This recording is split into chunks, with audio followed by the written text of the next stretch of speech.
Assalamualaikum warahmatullahi wabarakatuh. Good day everyone. Imagine sitting alone in your kos-kosan late at night, scrolling through Instagram, watching friends at gathering you weren't invited to, strangers living perfectly curated lives. You have hundreds of followers and active group chats, yet you feel completely alone. This is the loneliness paradox. Today we present our research, the loneliness paradox. Why are we more connected yet more isolated in Jakarta? I'm Achmat Paunda Aswandi. And I am Razwan Dunia Saharja.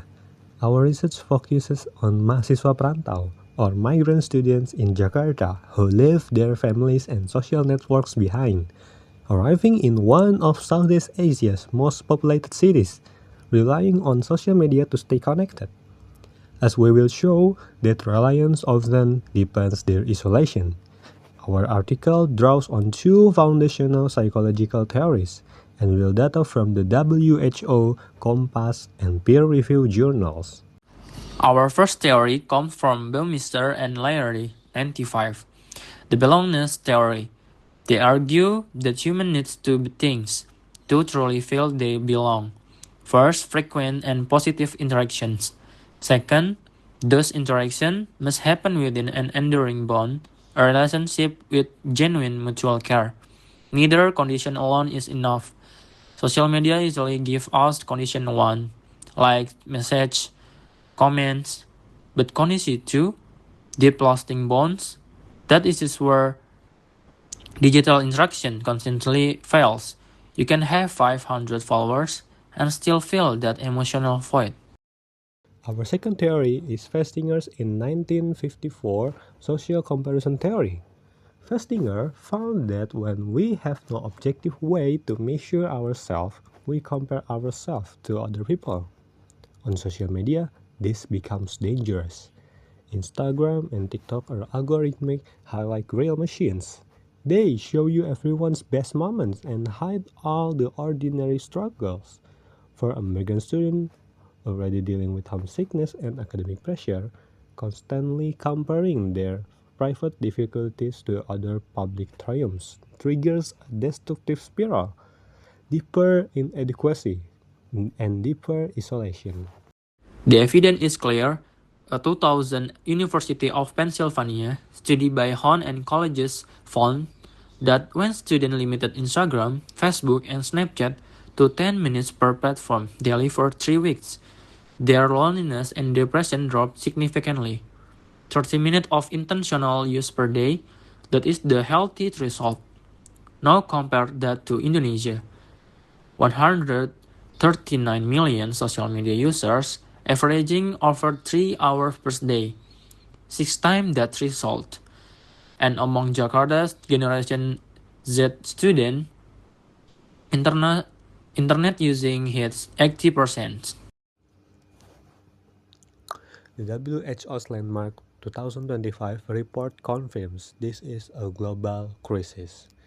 1 in 6 people worldwide experiences loneliness, rising to 1 in 5 among young adults. Loneliness is linked to 870,000 deaths per year and doubles the risk of depression. Luckily, a 2025 study by Gideon and colleagues examining 112 undergraduate students right here in Jabodetabek found that simply using Instagram to maintain social connection did not reduce loneliness. Only active, meaningful engagement did. Passive scrolling deepens the problem, not solves it. These numbers have real human face. Kompas July 2025 investigative series reported the story of Devina Fauzia, a 20 years old university student who shared her loneliness publicly on Threads to over 1,400 followers. She said the quantity of friendships does not automatically equate to the quality of the relationship. That is the loneliness paradox in one sentence. Hundreds of digital connections, yet genuine belonging remain out of reach. Kompas National Poll of 512 respondents found that 1 in 5 Indonesians feels lonely at least once a week. Central Jakarta ranks second in Indonesia's loneliness vulnerability index with a score of 65.6. Economist Muhammad Faisal told Kompas, migrants are more susceptible to loneliness. Urbanization means leaving behind all the social capital you built at home. For mahasiswa perantau, Jakarta is not just a new city, it is a new life without a safety net. So what is the solution? Our research proposes 3 steps.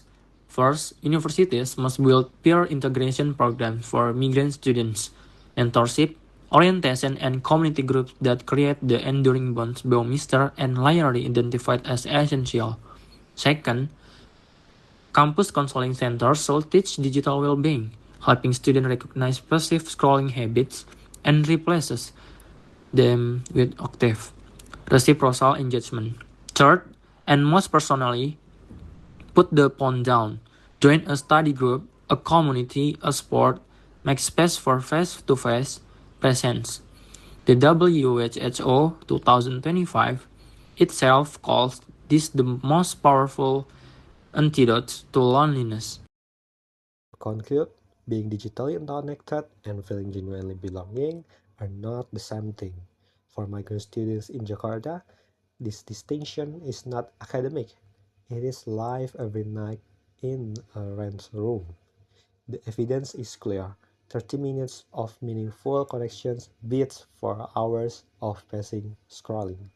Real presence beats 1,000 likes. We hope this research opens that conversation. I am Razwan Junior Saharja. And I am Asmat Pardaswandi. Thank you so much for watching. This presentation was submitted for English for academic purposes. Guide by Ibu Tatu Zakiatun Nufus, MSI, at UIN Syarif Hidayatullah, Jakarta. Wassalamualaikum warahmatullahi wabarakatuh.